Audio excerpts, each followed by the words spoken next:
performances, I think, was Hades, who was just popping off for 25 the first, for like, 5 first half. The whole first half.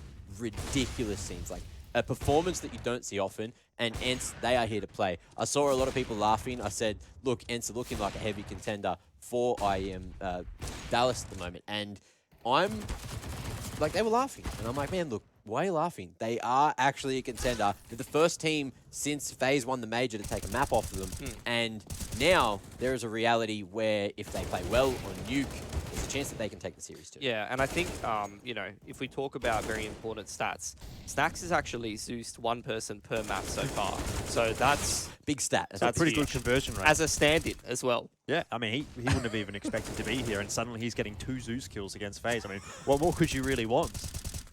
We did talk about the context of these second 2 maps in the series being 100% win rate maps for FaZe. One of them now has been broken, but I feel like Ancient was the one which we had a bit less data on. You had maybe a few less reps for FaZe on. When you go over to the other side of the coin and you look at Nuke, it's the same kind of story in the sense that you've got a 100% win rate, but you look at the teams that they played against.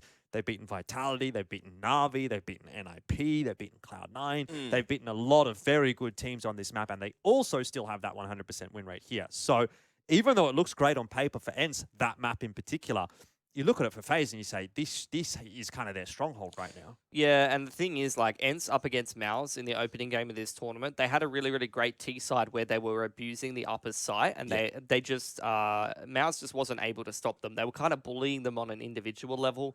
That's not going to happen against FaZe. You're going to run into the top side and Twist is going to 3K you, or whoever's up there is just going to be holding it down. So they're going to need to probably have some more tools in the toolkit to make that T side work for themselves. I think it will heavily come down to like whoever starts on that CT side first, right? It's going to have to go down to the knife. We're going to figure out who actually gets that CT side start.